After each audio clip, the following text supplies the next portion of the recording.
Hey friends, welcome back to my channel and happy spooky season. In today's video, I'm decorating the living room for Halloween 2023. I'm so excited with how this turned out. If you're new here, don't forget to hit that subscribe button and let's jump into this spooky, magical day.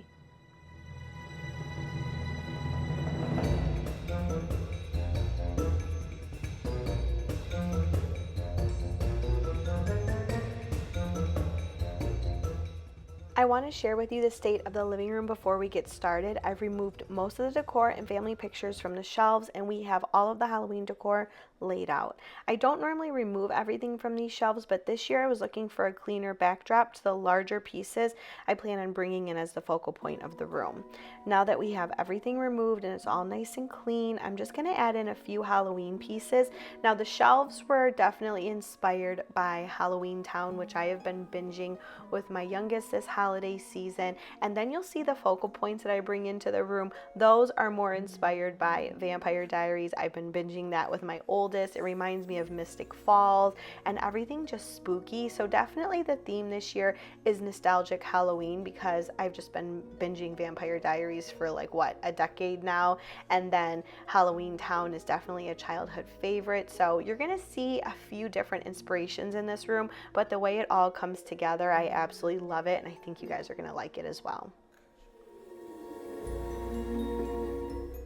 I love the little light up houses from Target along with the witches signs. All of those pieces would have made a really cute Halloween village, but I decided to use them for the shelves instead. I guess if I was going to do the village, that would have been perfect in the dining room where I had a bit more space, but these shelves are kind of tight, so as you can see, you only need about 2 to 3 pieces to complete each shelf, and we're just going to add a couple little light up pumpkins at the bottom, and that is it. I love the way these shelves turned out. Simple yet clean, and wait till you see what we do in front of the fireplace.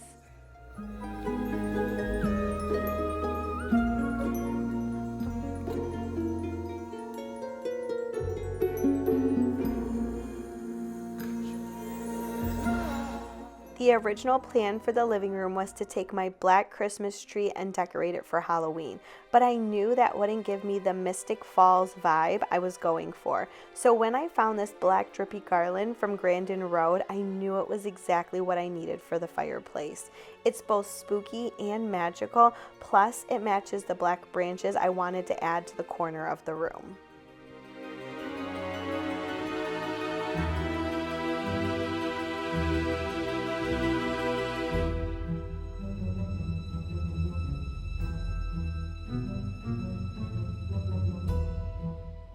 And of course, you cannot have Mystic Falls without adding in a little bit of witch inspiration. So we are adding in the witch's brooms.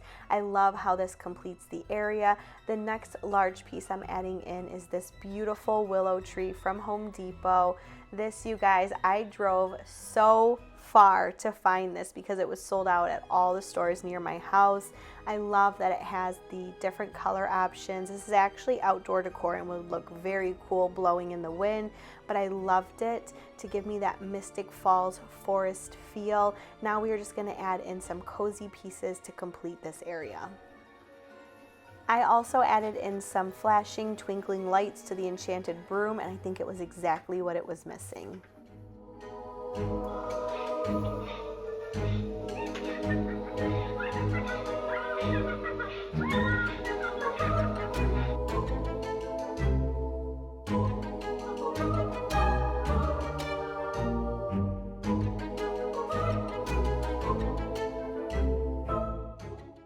My mom picked up these amazing orange fluffy blankets from Amazon. I will link them down below. They are so cozy. We've used them on the patio for movie nights, and we've used them here in the living room, and I absolutely love them. I think I may get them in white for Christmas.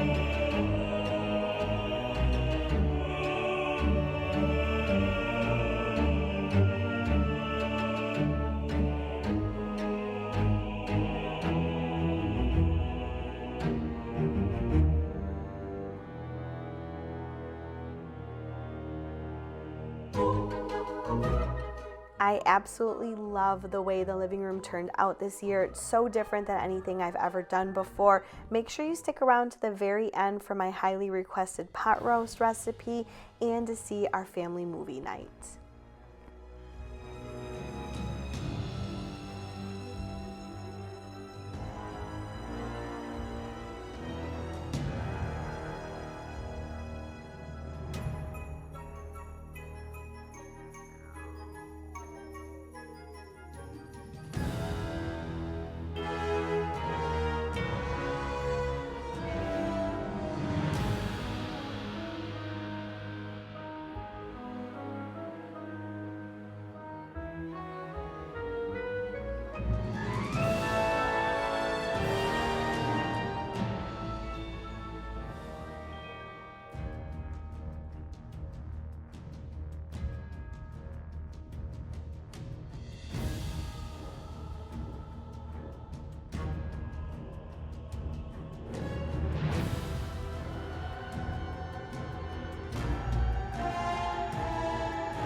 If you are looking for the best pot roast recipe ever, this is it right here. So first you're going to take your meat, wash it, pat it dry. Then we're going to add our Worcestershire sauce.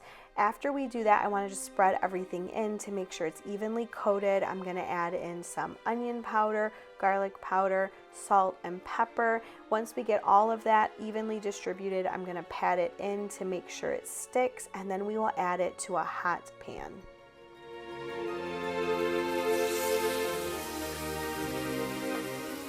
While that side is cooking, we are going to season the other side.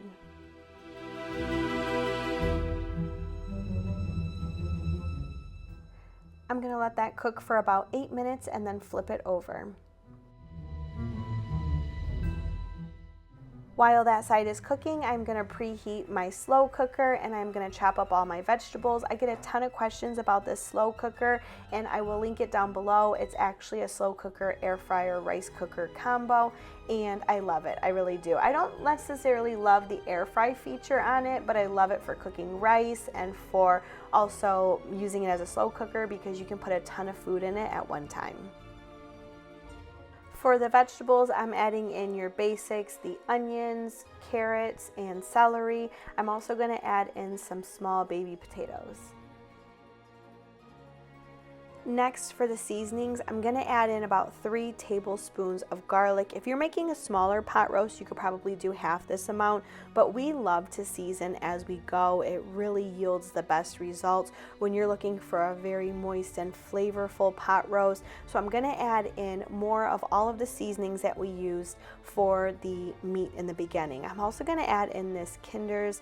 This is more of like a steak seasoning and it tastes really good. It just gives it a nice flavor. But then we're going to add back in the garlic and onion powder and it just tastes so good. Trust me, if you guys do this, add in all this flavor and you won't regret it. I also like to add in 1 packet of the brown gravy seasoning. Now because we've already added salt and all of that, I tend to get this packet in the lower sodium, but you do you. If you want more salt, definitely just get the regular packet. Next, we are going to add in 2 containers of the beef broth. I don't usually see people add this much broth to their pot roast, but I swear it's how it comes out so moist. Also how I can turn it on high and cook it a lot faster without it getting dried out. And my kids love using all of that extra gravy for their mashed potatoes. Next, we are adding in some parsley and butter, and then we are going to set it on high and let that cook while I decorate the house. Then we're going to come back and see when it's all finished. When I finished decorating, I made some mashed potatoes. I didn't film that because, well, it's just mashed potatoes, but if you are interested, I will put the recipe in the description box down below. So now we're going to get this all plated and then sit down for a really fun movie night.